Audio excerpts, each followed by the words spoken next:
Cuando se inicia el siglo XX, las fortunas del papado parecían estar peor que nunca. El Papa se encontraba atribulado, sin tierras, era prisionero del Vaticano.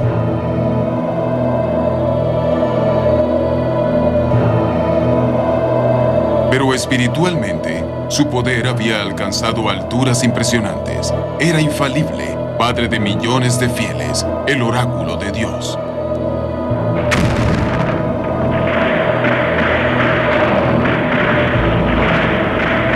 El mundo moderno conocería un papado nunca antes visto. Sería testigo del surgimiento de las dictaduras más severas de toda la historia. ¿Qué se tendría que decir sobre el mal a esta altura?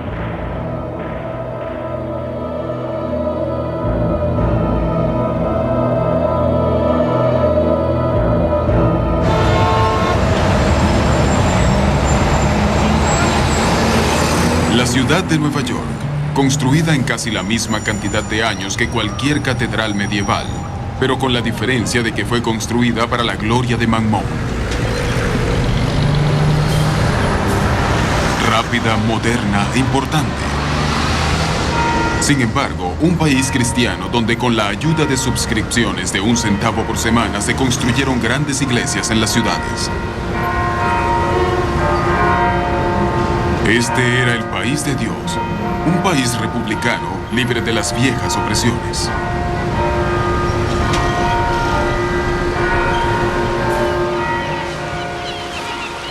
Desde mediados del siglo XIX, millones de inmigrantes llegaron a la isla Ellis. Muchos de ellos eran católicos ansiosos de convertirse en ciudadanos de esta vibrante y moderna república.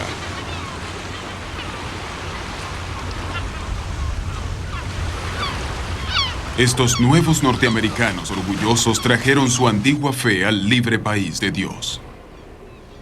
Hombres libres en un nuevo mundo. Esta era la edad del hombre común.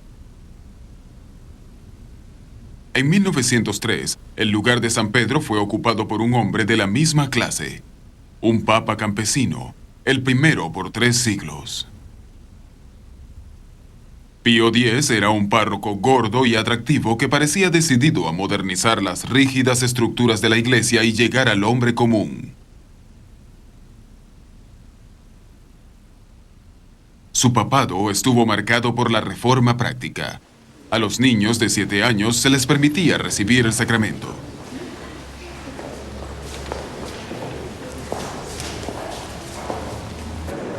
Animaba a los católicos a asistir a misa todos los días. Modificó el antiguo código del derecho canónico. Pero aunque era un modernizador, Pío X no era modernista. Era un campesino de nacimiento, monarca por designio de la Casa Superior.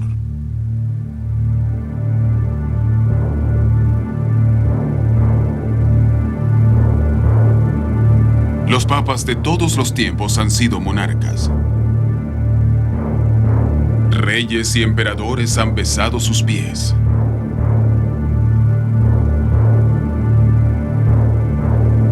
Se levantaron muchos imperios. Todos habían decaído. El papado había sobrevivido. Pero ¿estaba encerrado en el pasado o podía enfrentarse al nuevo mundo?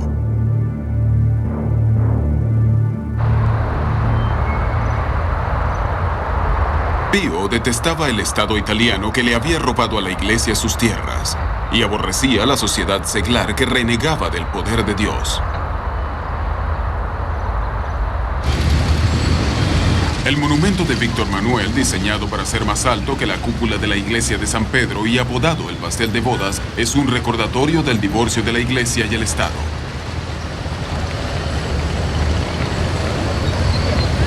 En los asuntos relacionados con la mente, Pío también era autoritario. Theologically, he had all the peasants' distrust and hatred of ideas. Theologians were potential traitors. All these clever chaps were busy explaining away the faith. And so he slams down on theology. It's got to toe the party line. Con el apoyo papal se estableció una sociedad secreta para erradicar cualquier desafiador de la teología. Mediante ella se espiaban a los teólogos sospechosos. Nadie escapaba a esto, hasta vigilaban y reportaban las propias acciones de los cardenales.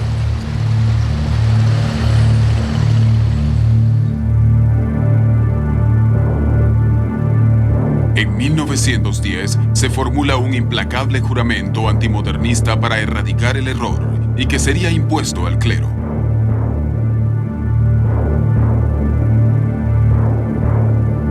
Se mantuvo en vigencia hasta los años 60.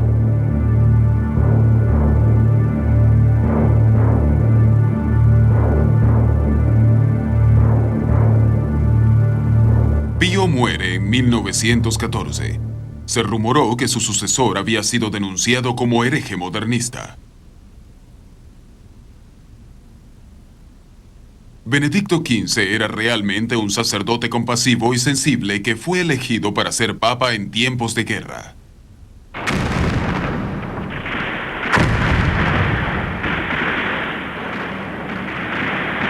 En medio del enfrentamiento de los católicos, se consideró como un conciliador. Se negó a ponerse de parte de ningún bando. En el Tratado de Paz de Versalles, los aliados lo excluyeron. Sin embargo, para el Papa no había paz. Los bolcheviques ateos arrasaban con todo. Lenin entra en acción, el pueblo se subleva, las monarquías se derrumban. Como el último de los monarcas absolutos, ¿qué significaba esto para el papado?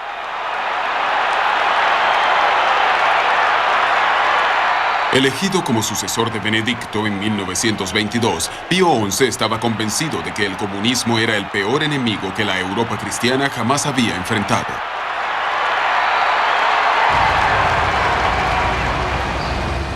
Como un papa dictatorial, dirigió el Vaticano con puño de hierro.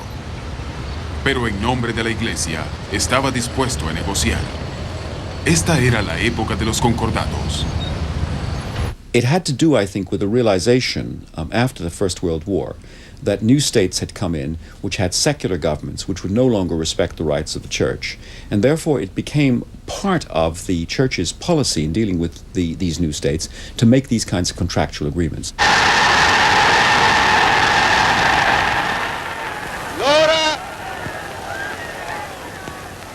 Italia era ahora un estado fascista.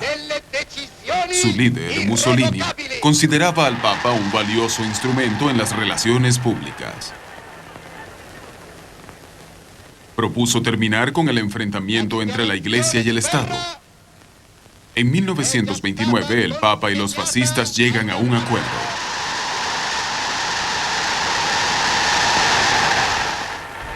A la Iglesia se le otorga la independencia territorial en la forma de su propio pequeño Estado soberano, la Ciudad del Vaticano.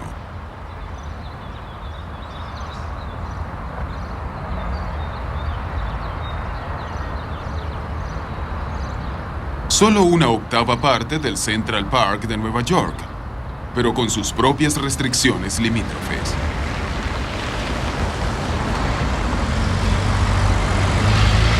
El catolicismo fue reconocido como la religión principal de Italia. La doctrina católica sería enseñada en las escuelas del Estado. El crucifijo reaparece en construcciones públicas.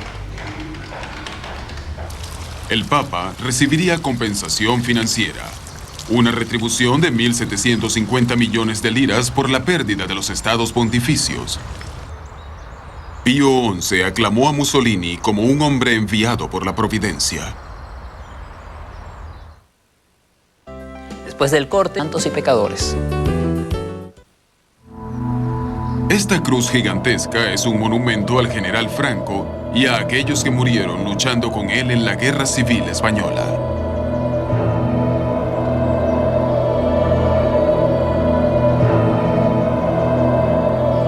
En su firme oposición al comunismo, el Papa recibió complacido el establecimiento de regímenes derechistas en toda Europa.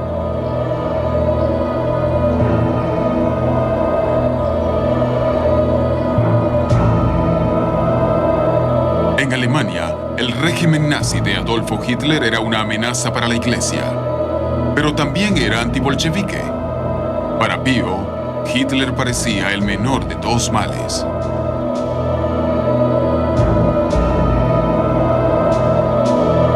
Para proteger los derechos de la Iglesia, en 1933 acuerda un concordato. Fue el primer reconocimiento internacional del régimen nazi. Pero Hitler no cumplía con ningún acuerdo. Atacó a la Iglesia. Pío sabía que debía reaccionar. Publicó una encíclica con ardiente ansiedad en contra del nazismo. Fue escrita en alemán y sería leída en voz alta por púlpitos católicos. En 1937 no todo resultaría tan fácil. The smuggling of the encyclical into Germany is one of the great spy stories of the period leading up to the war. It was done with maximum security. The German government was becoming alarmed. They knew something was going on, but they didn't quite know what. And to get a document as inflammatory as it in fact was into Germany, printed, disseminated right through the country, and read aloud right through Nazi control of the media was an astonishing feat and absolutely infuriated Hitler. Pío, cada vez más horrorizado por el régimen de Hitler, planificó otra encíclica para denunciar la teoría racial nazi, pero muere en febrero de 1939. Muere antes de poder publicarla.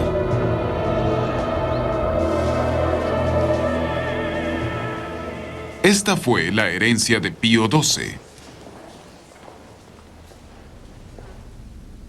Un hombre que parecía haber nacido para ser papa. Un hombre de paz. Un diplomático, un negociador. Austero y devoto, pasó sus primeros meses como papa luchando desesperadamente para prevenir la guerra.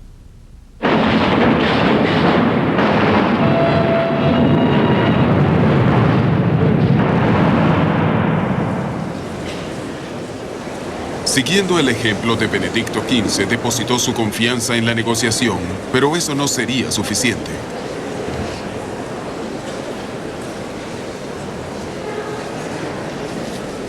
Adoctrinado por Pío XI, actuó como mediador en un complot para asesinar a Hitler y alcanzar la paz, pero no hubo éxito.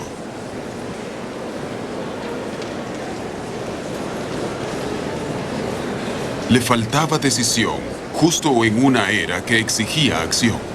Se quedaba paralizado a la hora de tomar una decisión. Había desesperanza más allá de las lágrimas. Había pecados imposibles de comprender. De parte de Pío, había un silencio difícil de aprobar. En 1942 nadie sabía la magnitud del genocidio nazi contra los judíos, pero el Vaticano lo sospechaba. Recibía informes, datos estadísticos. Aumentaba la necesidad de una condena. En diciembre de 1942, Pío habló del horror de miles de personas ejecutadas debido a su raza. Fue un mensaje típicamente codificado que se transmitió ese día en la radio del Vaticano, pero Pío sentía que no podía hacer más. Tenía miedo de abandonar la neutralidad, de una reacción violenta anticatólica. My own view is that is probably right. That had the Pope said something in late 1942 or early 1943 condemning the extermination of the Jews, there would have been persecution of Catholics. On the other hand, I actually think it was his moral duty to do so. Una mañana de octubre de 1943, el dilema se presenta ante el Papa.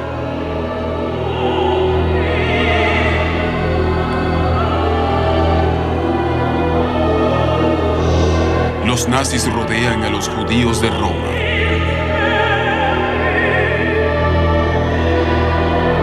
Los judíos que habían vivido aquí desde los tiempos de Pedro, los propios judíos del Papa.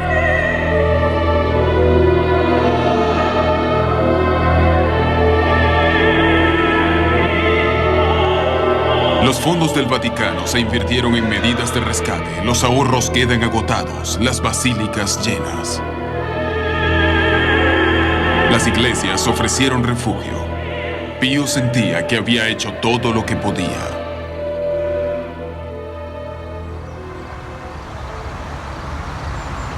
Luego llegó la paz y las recriminaciones de la paz. Pío seguía en silencio.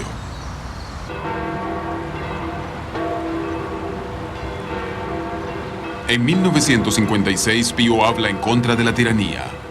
Otra tiranía que sí perseguía a los católicos. Aunque continuó en silencio, escribió: "Tenemos que temer aún más al juicio de Dios". Pío condenaba la invasión comunista a Hungría. Los comunistas callaron la voz de la Iglesia en Europa Oriental y ganaron mayor cantidad de votos en Italia que nunca, mientras que la propia supervivencia del papado parecía insegura. Pío excomulgaría solemnemente a cualquier persona de cualquier parte que votara por el comunismo. La fiebre comunista se apoderaba del mundo occidental. Investigating alleged communist influence and infiltration in the moving picture industry must not be considered. Mientras algunos católicos estadounidenses como McCarthy expulsaban fervientemente a los enemigos de su medio, Pío se retiraba a una gran soledad. Hubo rumores de visiones, revelaciones.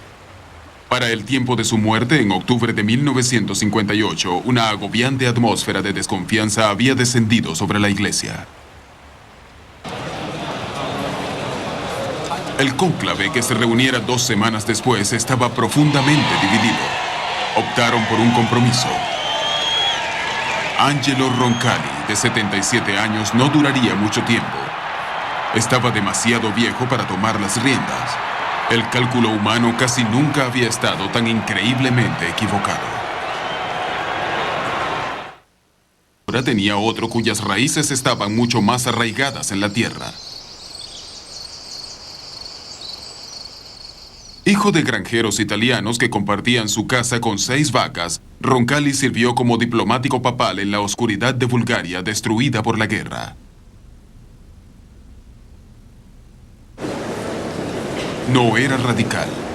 Fue elegido por Pío XII para poner en práctica sus políticas conservadoras en Francia. Pero tenía un gran corazón humano. El mundo despertó y encontró a un hombre mayor, gordo y sonriente en el trono de San Pedro.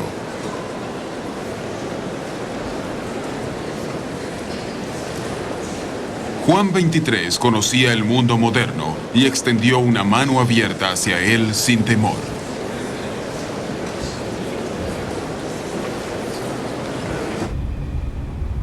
Era una pesadilla para la seguridad. Salía del Vaticano para visitar a sus feligreses donde quiera que se encontrasen.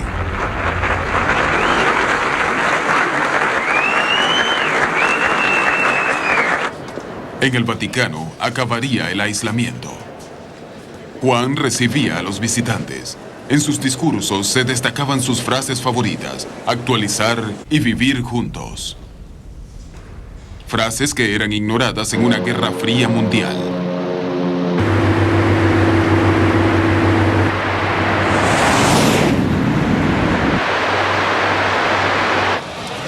Eran los hippies los que hablaban de vivir juntos. Los jóvenes florecientes de este periodo nacieron en una era nuclear. ¿Qué relevancia tenía un líder religioso conservador de 80 años para ellos?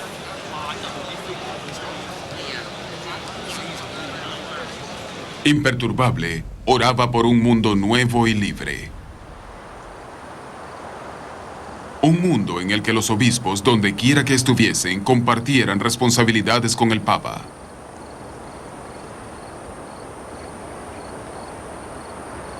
En el que los ricos respetaran los derechos de los pobres, en cualquier lugar que se encontrasen. Pues el hecho es, declaró, que nadie puede ser por naturaleza superior a sus semejantes.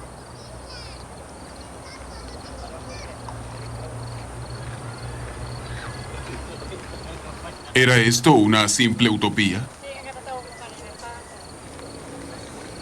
Juan no era simplemente soñador, trató de hacer realidad su sueño.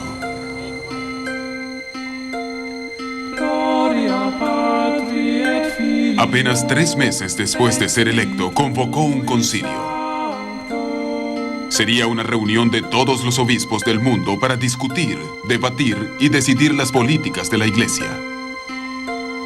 Para la Guardia Vieja del Vaticano, la idea de permitir que 3.000 obispos discutieran entre sí y aportaran nuevas ideas era alarmante.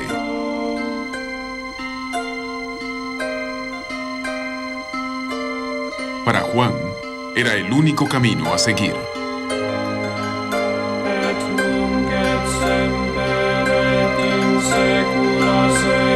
Este concilio tenía que abrir la Iglesia. No habría condenas ni excomuniones, sino un deseo para construir una relación con la sociedad en todos los niveles.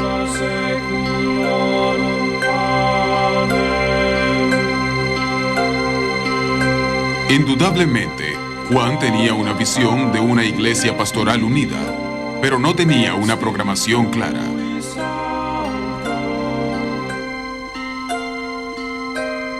Hizo que el más progresista de sus cardenales guiara las sesiones. Ahora, como monarca ya no aislado, este papa escuchaba a sus obispos.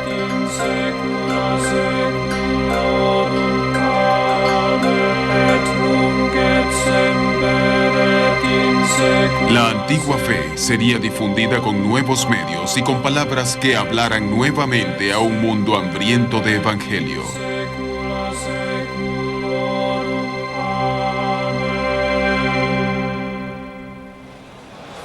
Mientras el concilio progresaba, la vida de Juan sucumbía ante el cáncer.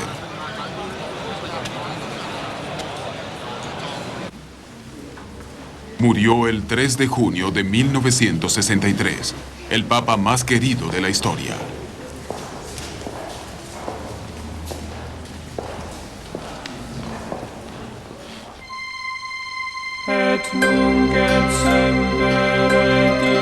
En el concilio, su legado seguía viviendo.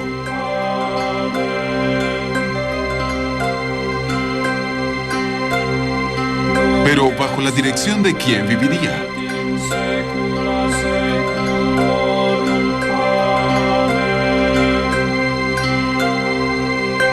¿Había otro gigante con el mismo sueño visionario?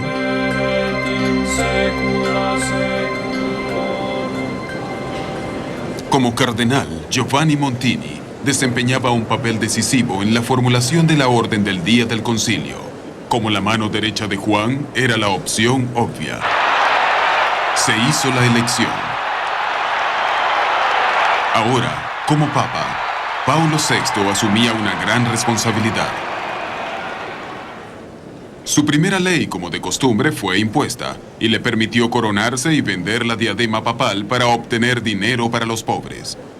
Sin embargo, el concilio de Paulo, debatió al respecto. There were people who were hoping, often very unrealistically, for a total transformation of Christianity, and others who were determined that they would die in the last ditch defending it the way it was.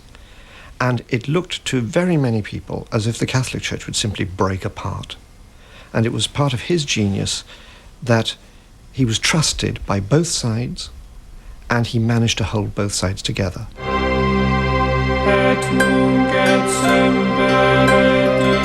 Pero los métodos de Paulo podían ser exasperantes. Cada gesto liberal estaba combinado con un conservador. Recibió el apodo de Hamlet.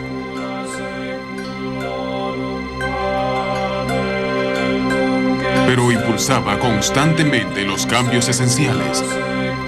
Y con la última sesión del concilio en 1965 emergió una iglesia católica transformada, una iglesia verdaderamente universal.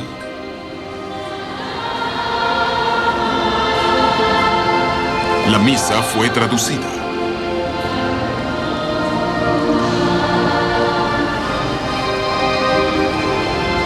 El sacramento se recibía en nombre de Cristo y era colocado en la lengua de la gente.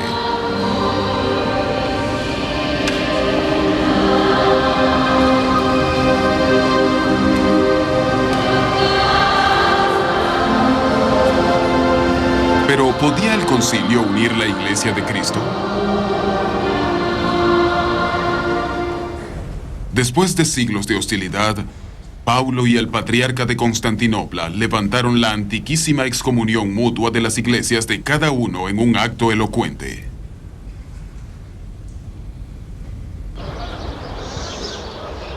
Los judíos ya no eran responsables de la muerte de Cristo.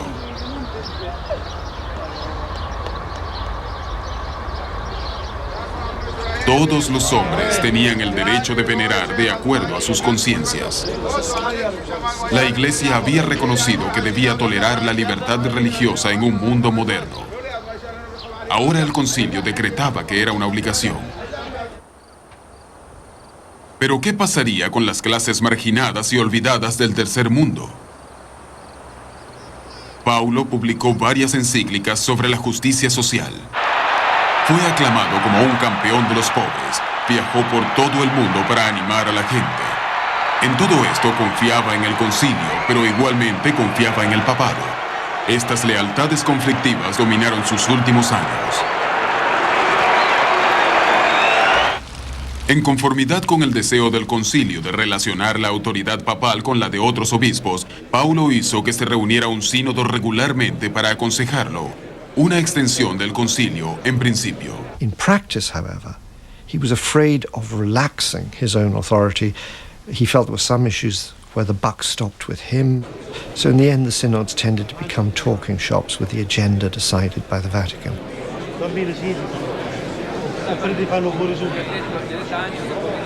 Pero Paulo enfureció a los miembros conservadores al introducir un paro forzoso a la edad de 75 años para los obispos y prohibir que los cardenales mayores de 80 años votaran en las elecciones papales. Su sentido de aislamiento aumentaría.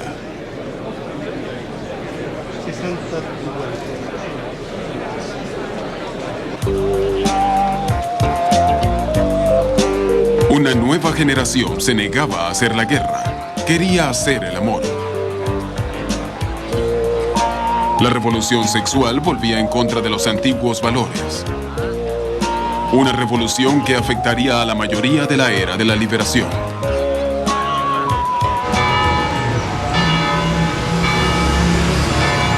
La anticoncepción se convierte en un gran problema para los católicos. Ante la presión social, Paulo da un paso sin precedentes. Eliminó el tema de las discusiones del concilio y organizó una comisión especial para preparar un informe. Recomendaba cambiar la doctrina para permitir el control de natalidad artificial en ciertas circunstancias. Paulo no podía. He'd held to the old teaching because he felt to change it would shatter the church's authority. Exactly the opposite happened. I don't know what the equivalent of this situation of people voting with their feet is, but Catholics all over Europe refused to accept the teaching all over Europe, all over America, and even in the Third World. Aquellos que adoptaban la fe no podían adoptar una doctrina que parecía estar en desacuerdo con la sociedad en la que vivían. Emigraron en masas. En la América moderna, muchos sacerdotes también emigrarían. Pero actualmente, sus números se han reducido a la mitad. Su edad promedio, 65. Rappresento Gesù e allora tutti vengono, non per me, ma per Gesù. Paulo nunca dudó. Había hecho lo que debía hacer, pero su confianza se veía amenazada.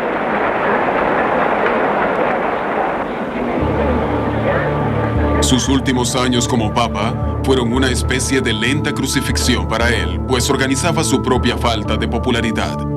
El éxodo masivo de sacerdotes de la Iglesia y la creciente violencia del mundo secular. Murió en 1978. Su sencillo ataúd desprovisto de todas vestiduras. Un símbolo de uno de los más grandes, pero también más atribulados pontífices de los tiempos modernos.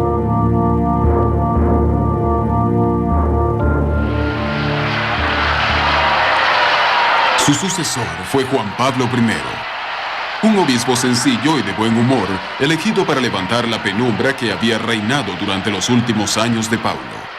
Anche il Papa è stato alunno di queste scuole. Algunos dudaban que tuviese la resistencia para ser papa, pero no hubo tiempo para averiguarlo.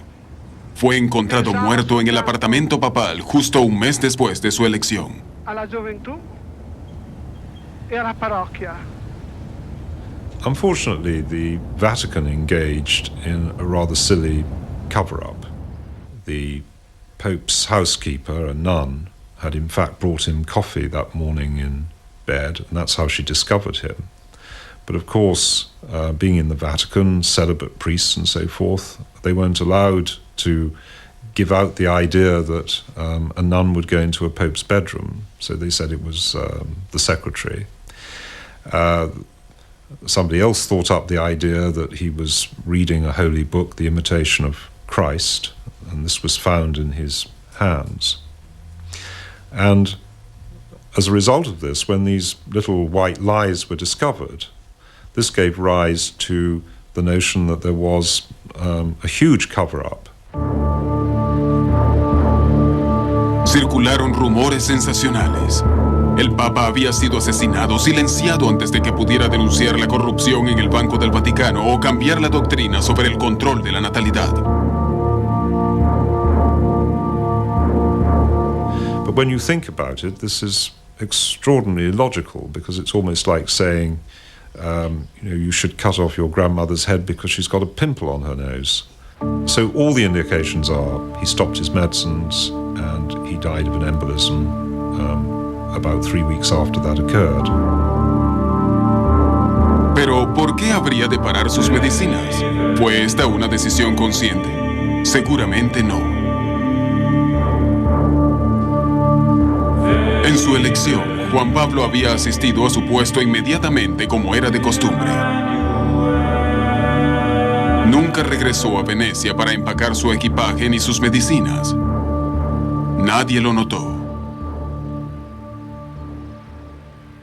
Su inesperada muerte impactó al mundo. Los cardenales habían elegido un hombre bueno y sencillo, y el Señor se lo había llevado. ¿Había un mensaje en todo esto? La opinión general exigía otro papa pastoral. ¿Pero quién? Mañana a esta misma hora podrán disfrutar. 261 de Pedro, el heredero de la dinastía más perdurable del mundo, Juan Pablo II. Un papa polaco, el primero no italiano en 400 años, obispo de obispos, el vicario de Cristo.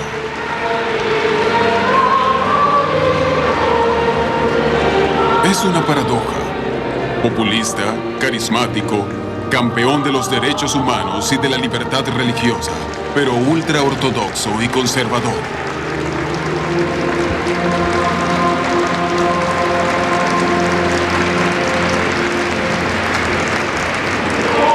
Un hombre convencido de su supremacía, designado por Dios.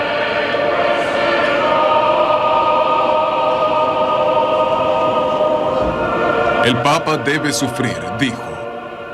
Él ha sufrido. Tuvo una infancia ligada a la tragedia, la muerte de su madre y su hermano. La expoliación política de su amada Polonia, primero por los nazis, luego por los comunistas.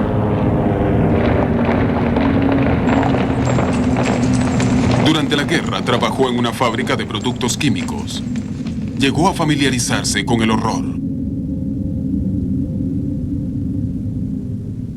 Fue poeta, dramaturgo, filósofo y luego sacerdote. Entrenado en secreto para servir a una iglesia que sufría en silencio. A su tiempo, tenía que pedir libertad.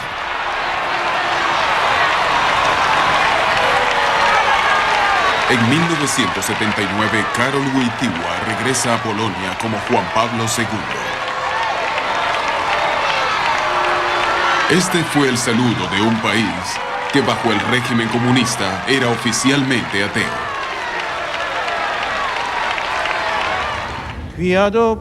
Roma, una misa para la familia.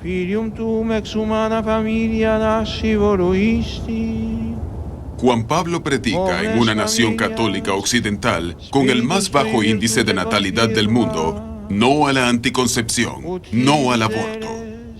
En asuntos de la familia, la voluntad de Dios debe prevalecer. El mismo mensaje llega a los católicos del tercer mundo. La anticoncepción es intrínsecamente maldad.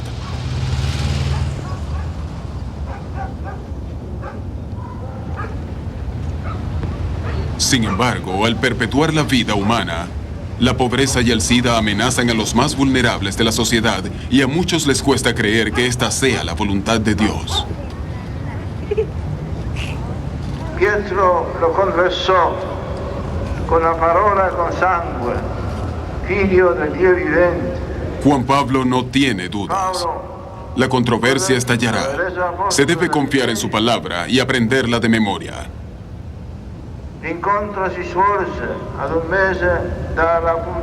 Los católicos miran a un papa que ha dedicado libros, obras y poemas a la celebración de las mujeres, pero que rechaza la noción del derecho a elegir de la mujer. En 1995, declaró el debate sobre la ordenación de las mujeres cerrado. No hubo debate. Cristo eligió solo a los hombres como apóstoles. Solo los hombres pueden ser sacerdotes.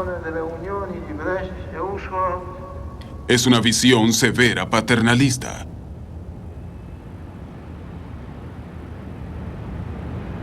En otros temas, la actitud del Papa es liberal y más abierta. Fascinado por el judaísmo, se convierte en el primer papa en visitar la sinagoga de Roma y ha iniciado actos de adoración con muchos otros tipos de fe.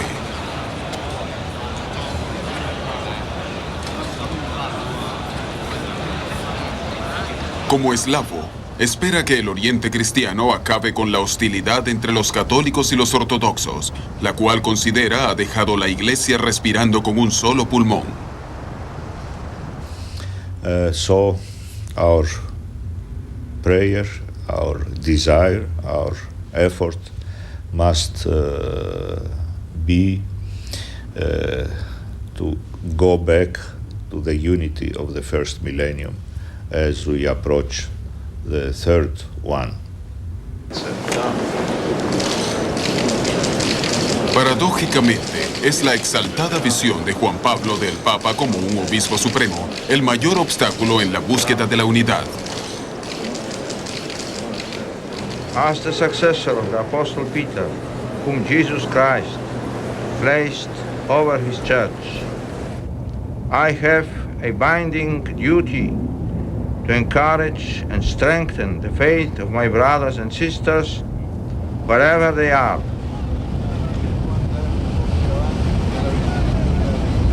Un papa misionero de energía titánica.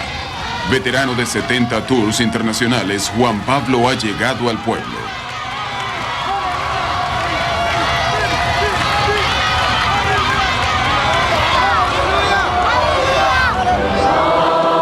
He has seen himself as bishop of all the Catholic churches throughout the world. Now, at one level, that's enormously appealing. Crowds turn out in their tens and hundreds of thousands to see him. People want to touch him and be touched by him. He has great rapport with the people. But at another level, that's profoundly disabling for the local churches because he becomes the bishop. Il ricordo del convegno di Palermo. Las reuniones de obispos y los sínodos organizados por Paulo VI para aconsejar al Papa ya no son para hablar del trabajo, sino aparentemente conversaciones unilaterales. La orden del día fijada por el Vaticano, discutida por los obispos, recapitulada por el Papa. Nei giorni immediatamente successivi alla Pentecoste. Lo Spirito Santo. ¿Es el obispo de Roma el primero de entre los semejantes? ¿Es su deber obligar a que escuchen sus ideas? Illumini e guidi il vostro ritrovarsi insieme. La respuesta puede que sea simple. La Iglesia no es una democracia. Pero ¿puede la prensa ser amordazada?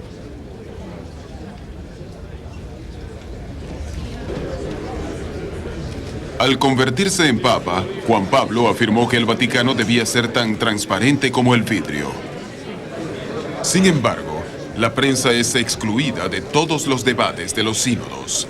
La comunicación a través de los medios es controlada cuidadosamente. Qui, la Radio Vaticana. Laudetur Jesus Christus, ici Radio Vatican, émission langue française. Laudetur Jesus Christus. Alabado sea Jesucristo. I note a tendency in recent years which I deplore. That's to say that the information services of the Vatican have been taken over very largely by the Opus Dei, this very powerful movement within the Roman Catholic Church, which has special status now. And it means to say that the control of information is much more severe than it used to be. Departamentos específicos del Vaticano procesan toda la información. Dalle 9:30 in poi. Por instrucciones del Papa, los oficiales de la curia tienen prohibido declarar para la prensa, sean transmitidas o no las declaraciones. Las relaciones públicas son manipuladas. Sin embargo, la opinión está dividida. Denunciado como opresor de las mujeres, aclamado como respuesta de Dios al Segundo Concilio del Vaticano. Il principio della collegialità dei vescovi, come è stato votato dal Concilio, ¿Cómo se ve Juan Pablo a sí mismo?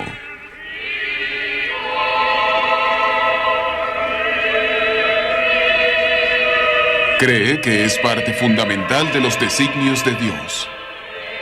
No se trata del simple orgullo humano. Para él, el puesto es más grande que el hombre.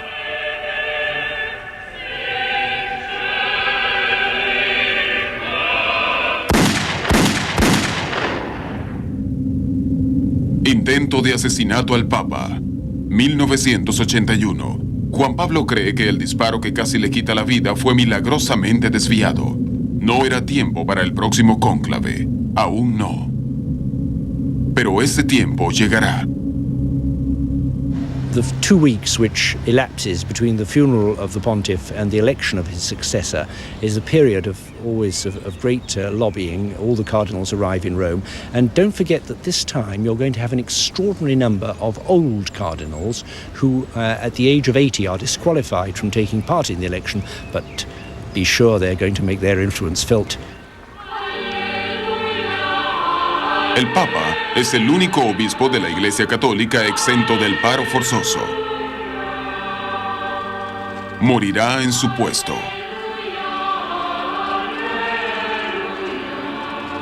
Oficialmente, el Vaticano prohíbe la especulación. Sin embargo, ya se habla de su sucesor.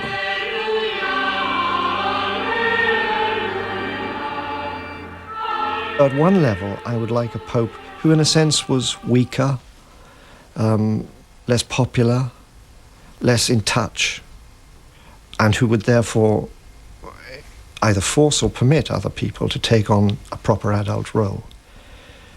In the real world, however, the papacy is often a lifeline as well as a proactive ruler. A la luz de la historia del siglo XX, no es seguro que un papa menos autoritario haya podido desempeñar el mismo papel en el colapso del comunismo.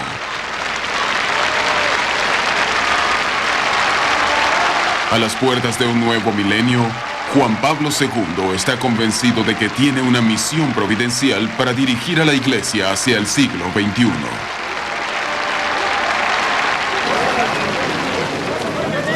Hoy, 900 millones de católicos, una quinta parte de la población mundial, lo consideran su líder espiritual.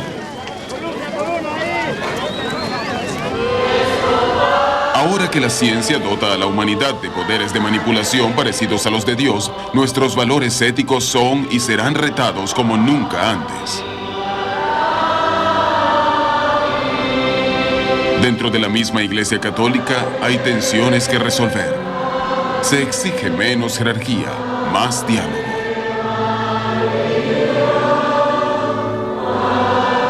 Un papado que ha sobrevivido al Imperio Romano, a la Reforma, a las revoluciones francesa y comunista, estará con nosotros para enfrentar el futuro. Solo el tiempo revelará qué dirección en su largo camino a través de la historia deberán tomar los herederos al trono de San Pedro.